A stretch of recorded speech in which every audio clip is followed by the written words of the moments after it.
ஜோதிடவாணி நிகழ்ச்சிக்கு உங்கள் அனைவரையும் சந்திப்பதில் மிக்க மகிழ்ச்சி. எல்லோருமே எவ்வளவு வேலை இருந்தாலும் சரி, இந்த வாரம் நமக்கு ஜோதிட ரீதியாக கிரக நிலைகளை பொறுத்து பலன்கள் எப்படி இருக்கும்ங்கிறத பாக்கிறதுக்கு ரொம்ப ஆவலா இந்த காலை வேளையில காத்துட்டு இருக்கீங்க.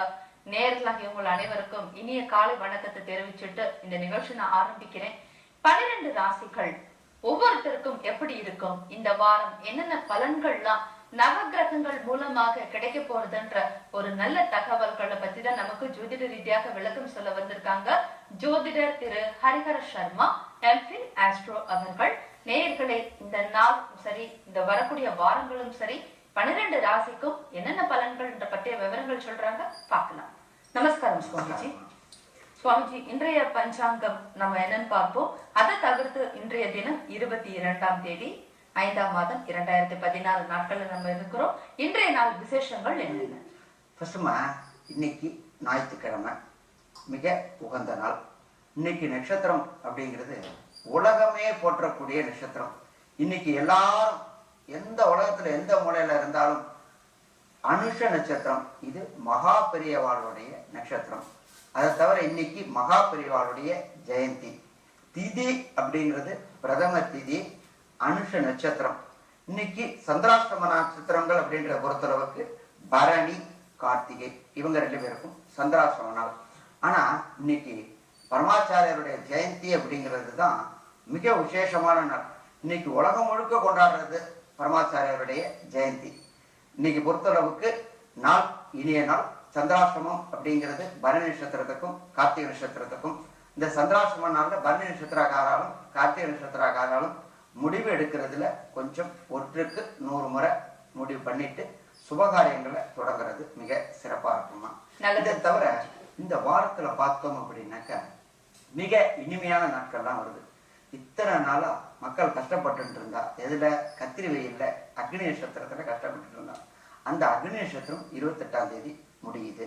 இதை தவிர 25 சங்கடகர சதுர்த்தி, சங்கடங்களை விளக்கக்கூடிய சதுர்த்தி. நமக்கு ஏற்பட்டிருக்கின்ற அத்தனை சங்கடங்களையும் விளக்குறது. ஸோ இந்த வாரத்துக்கு பொறுத்தளவுக்கு தொடங்குற நாளே மிக அமோகமான நாள். அடுத்து வர்றது கிட்டத்தட்ட 4ஆம் தேதியிலேருந்து 28ஆம் தேதி வரலும் நம்மளை பாடாப்படுத்தின அக்னி நட்சத்திரம் முடியறது, தோஷம் முடியறது 28. 25ஆம் தேதி சங்கடகர சதுர்த்தி. ஸோ இந்த வாரம் அனைவருக்குமே மிக இனிமையான வாரம்னு சொல்லலாமா? நல்லது சுவாமிஜி. இந்த வாரம் 2 நட்சத்திரக்காரர்கள் சொன்னீங்க, பரணி மற்றும் கிருத்திகை. 2 பேருக்குமே சரி சந்திராஷ்டமம் ஆரம்பிக்க போறதுன்ட்டு. இந்த பரணி கிருத்திகை இருக்கக்கூடிய நேயர்கள் எந்தெந்த காரியங்கள்ல ஈடுபடாமல் இருக்கலாம், எதை தவிர்த்தால் நல்லது? ஃபர்ஸ்ட்டுமா, இந்த பரணி நட்சத்திரக்காரர்களும் சரி கார்த்திகை நட்சத்திரக்காரர்களும் என்ன பண்ணணும் அப்படின்னாக்க சுபகாரியங்கள் தொடர்கிறத தவிர்க்கணும். இப்போ போயிட்டு இந்த வாரத்துல நான் ஸ்கூலுக்கு ஃபீஸ் கட்ட போறேன், திருமணத்திற்கு இது பண்ண போறேன் அப்படின்றத தவிர்க்கிறது. எப்பொழுதுமே சுபகாரியங்களான அனைத்து காரியங்களையும் சந்திராசிரம டயத்துல தவிர்க்கிறது அப்படிங்கிறது மிக சிறப்பா இருக்குமா. சந்திராசிரமம்னா ரொம்ப பயப்பட வேண்டாம். என்ன பண்ணும் அப்படின்னு கேட்டீங்கன்னா, காலத்தை இழுத்துன்னு போகும். போனா முடியணும்ன்ற வேலை கொஞ்சம் காலதாமசமாகும். அதனால அந்த காலதாமதத்தை தவிர்க்கிறதுக்கு அந்த நாளை விட்டுட்டு பாக்கி நாள்ல பண்ணோம்னா மிக சிறப்பா இருக்குமா. பயணம் செய்யலாமா சுவாமி? இப்ப பொறுத்தளவுக்கு நீண்ட தூர பயணங்கள் போலாமா அப்படின்னா போலாம். உங்களுடைய நட்சத்திரத்துக்கு சந்திராசிரமம் முடிஞ்சிருச்சா, சந்திரன் ஒரு ராசிக்கு 2.25 நாள் நிற்பாரு. அதுல உங்களுக்குள்ள ராசிக்குள்ள முடிஞ்சிருத்தா அப்படின்னு பார்த்துக்கிட்டு அதுக்கப்புறம் புறப்பட்டோம்னா எந்த தடங்கல்களும் வராதுமா.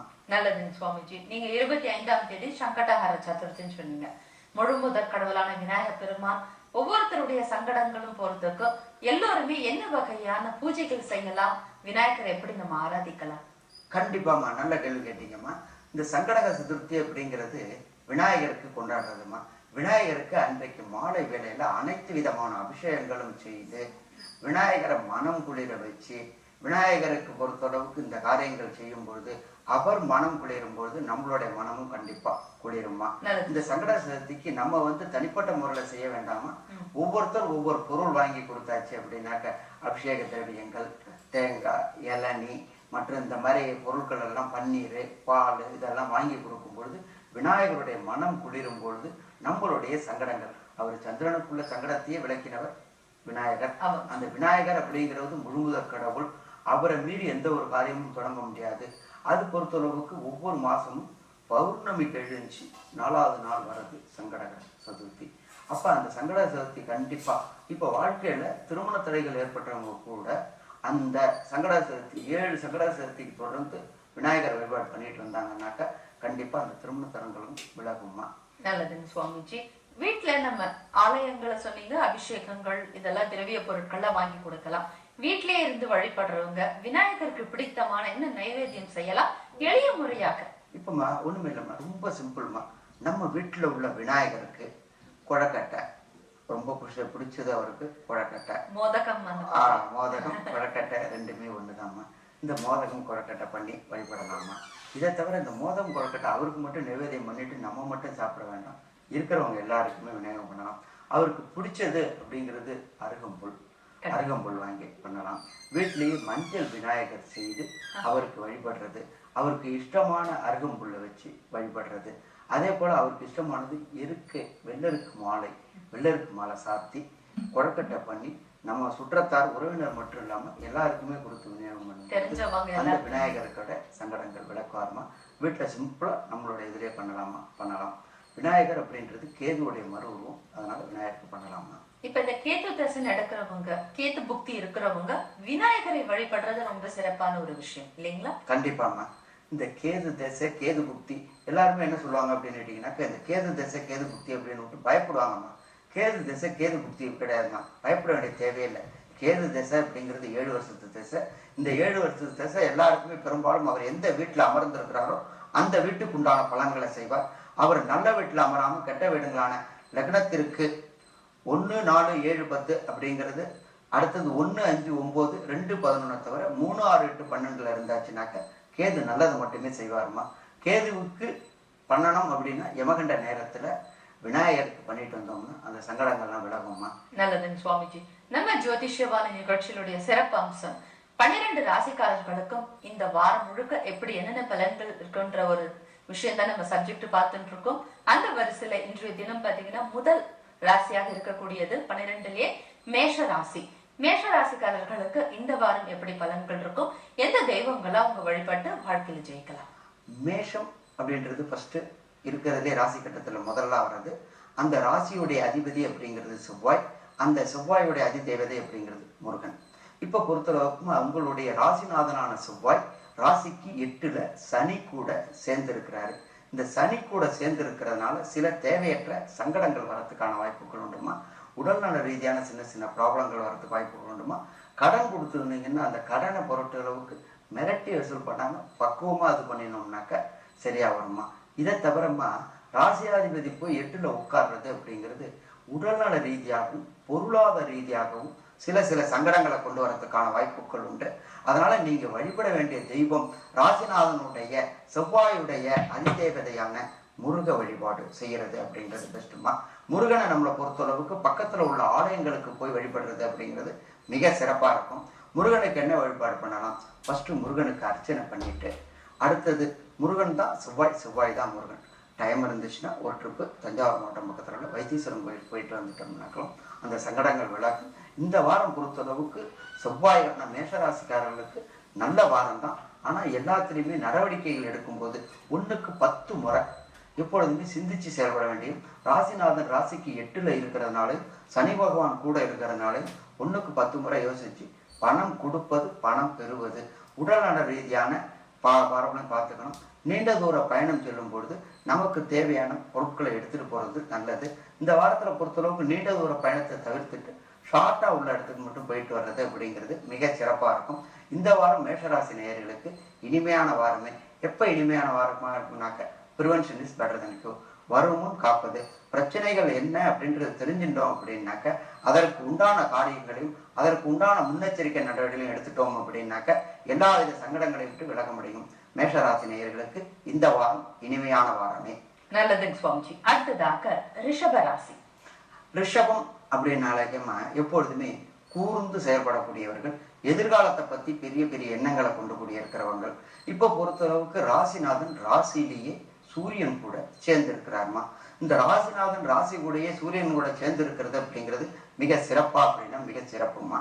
ராசிநாதனை பொறுத்தளவுக்கு நல்லா இருக்கிறதுனால இந்த பொறுத்தளவுக்கு இந்த வாரம் இனிமையான வாரம்.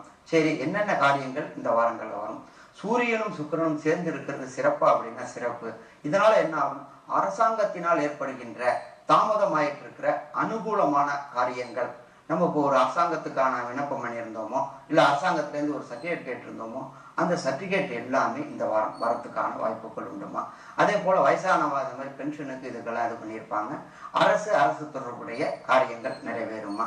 இதை தவிர ராசியாதிபதி ராசியிலேயே இருக்கிறது மிக சிறப்பான விஷயங்கள்மா. பெண்களுக்கு இந்த இது அப்படிங்கிறது மிக சிறப்பானதுமா. எப்படின்னு கேட்டீங்கன்னா, நீண்ட நாட்களாக திருமணம் தடைபட்டு வந்தவங்களுக்கு திருமண தடைகள் விலகி சங்கடங்கள் விலகி திருமணம் கைகூடுறதுக்கு வாய்ப்புகள் உண்டுமா. இந்த வாரம் அக்னி நட்சத்திரம் முடியறதுனால திருமணத்துக்கு பார்க்குறவங்க ஃபுல் பிளட்ல பார்க்க ஆரம்பிச்சாங்க அப்படின்னா திருமண தடைகள் விலகி திருமணத்துல கைகூடுறதுக்கான வாய்ப்புகள் மிக அதிகமா. வைகாசி பிறந்தாச்சு, வீட்டுல கல்யாணம் அப்படின்றது நடக்கிறதுக்கான வாய்ப்புகளும் அக்னி நட்சத்திரமும் முடிஞ்சிருச்சு. இந்த ரிஷபராசி நேயர்கள் அதற்குண்டான காரியங்களை செய்யும்போது வெற்றி அப்படிங்கிறது உறுதியா இருக்கும்மா. இந்த வாரம் ரிஷபராசிக்காரர்கள் வணங்க வேண்டிய தெய்வம் சுவாமி? இப்ப ரிஷபத்தோடைய அதிபதி அப்படிங்கிறது சுக்கிரன் தான். அந்த சுக்கிரனை பொறுத்தளவுக்கு வழிபடுறது அப்படிங்கிறது ரொம்ப தொலைவுல கஞ்சனூர் இருக்கிறதுனால அங்க பக்கத்துல உள்ளவங்க வழிபடுவாங்க. அதுக்கு பதில் நம்ம இங்க பக்கத்திலேயே உள்ள நாராயண வழிபாடு அல்லது பெருமாள் வழிபாடு பண்ணிட்டு வந்தோம்னாலே மிக சிறப்பாக இருக்குமா. இது ரெண்டும் என்னால கோயில்ல போக முடியாது அப்படின்னு சொன்னாங்கன்னா அதுக்கும் ப்ராப்ளம் இல்லம்மா. இவங்க பொறுத்தளவுக்கு வீட்டிலேயே நாராயண மந்திரங்கள் சொல்லிட்டு வந்தாங்கன்னா மிக சிறப்பாக இருக்குமா. நல்லதுங்க சுவாமிஜி. அடுத்ததாக மிதுன ராசி. மிதுனம் அப்படின்றது பொறுத்தளவுக்கு மிதுன ராசியுடைய அதிபதி அப்படிங்கிறவர் புதன்மா. இந்த ராசிக்கு 2 வீடுகள் உண்டுமா. ஒண்ணு மிதுனம், இன்னொன்னு கன்னி. இந்த புதனுடைய அதிபதி அப்படிங்கிறது விஷ்ணு வழிபடுறது. இவரை பொறுத்தளவுக்கு கல்விக்கு அதிபதி அப்படின்னு சொல்லுவோம். கல்வி ஒருத்தருடைய நல்ல கல்வி எப்படி இருக்கும் அப்படின்னாக்க ஜாதகத்துல அவங்களுடைய புதனுடைய நிலையை வச்சுக்கிட்டு தாமா சொல்லுவோம். இந்த மற்ற கிரகங்களுக்கு உள்ளத்துக்கும் புதனுக்கும் உள்ளத்துக்கும் ஒரு விசேஷம் உண்டுமா. என்ன அப்படின்னு கேட்டீங்கன்னாக்க, புதன் நல்ல நிலையில் இருந்தாலும் கன்னியில் ஆட்சி உச்சம் மூல திரிகோணம் பெற்றிருந்தாலும் புதன் நீச்சம் அடைஞ்சிருந்தாலும் கல்வியை நல்லபடியா கொடுப்பாருமா. பாக்கி எல்லா கிரகங்களுக்கும் ஒவ்வொரு பலன் மட்டும்தான் உண்டு. இவர் நல்லா இருந்தாலும் சரி கெட்டுத்திருந்தாலும் சரி எல்லா காரியங்களும் செய்வார். இப்ப பொறுத்தளவுக்கு ராசிக்கு ராசியாதிபதியான புதன் 11ல இருக்கிறார். மிக நல்ல நிலையா இருக்கார். இப்ப எல்லாமே மே மாசம் முடியிற ஸ்டேஜில் நம்ம இருக்கிறோம். இப்ப இந்த ஸ்கூல் அட்மிஷன், ஸ்கூல் ரிசல்ட் இதெல்லாம் குழந்தைகளுக்கு வர காலகட்டங்கள். எதிர்பார்த்ததுக்கு மேல மிக சிறப்பான மார்க் வாங்கி நல்ல ஸ்கூல்ல அட்மிஷன் கிடைக்கக்கூடிய வாய்ப்புகள்மா. சரி, குழந்தைகளுக்கு மட்டும்தான் இந்த வாய்ப்புகள் ஏற்படுமா, பெரியவங்களுக்கு என்ன வாய்ப்புகள் ஏற்படும்? பெரியவங்களை பொறுத்தளவுக்கு நம்ம என்ன ஸ்கூல்ல சேர்க்கணும்னு நினைச்சுக்கிட்டு அட்மிஷனுக்கு போறோமோ அந்த தடைகள் விலகி அந்த ஸ்கூல்லேயே அட்மிஷன் கிடைக்கும். நம்ம குழந்தைகளை நல்ல ஸ்கூல்ல சேர்த்துட்டோம்னாலே நம்மளுடைய பாதி பிரச்சனைகள் தீரக்கூடியது. இந்த மிதுனராசி நேயர்கள் பொறுத்தளவுக்கு வணங்கக்கூடிய கடவுள் அப்படின்ற பொறுத்தளவுக்கு விஷ்ணு அப்படிங்கிறது நீங்களே வீட்டுல விஷ்ணு வழிபாடு பண்ணிட்டு வந்தீங்கன்னாக்க சிறப்பா இருக்கும். இதை தவிர பச்சை பயிறு சுண்டல் பண்ணி நமக்கு பக்கத்துல உள்ளவங்களுக்கும் உங்களுக்கு விநியோகம் பண்ணிட்டு வந்தோம்னாக்க கண்டிப்பா அந்த குறைகள் தீருமா. மிதுனராசி நேயரை பொறுத்தளவுக்கு இந்த வாரம் இனிமையான வாரம்னே கண்டிப்பா சொல்லலாமா. ரொம்ப அழகாக அவங்க செய்யக்கூடிய தானங்கள் என்ன சுவாமி வணங்கணும்ங்கிற விவரங்கள் மிதுனராசி நேயர்களுக்கு சொல்லியிருக்கீங்க சுவாமிஜி. நம்ம தொடர்ந்து பேசுவோம் நம்ம ஜோதிஷவாணி நிகழ்ச்சியில ஒரு சிறிய இடைவேளைக்கு பிறகு. நேயர்களே, இடைவேளைக்கு பிறகு ஜோதிஷவாணி நிகழ்ச்சி தொடரும்.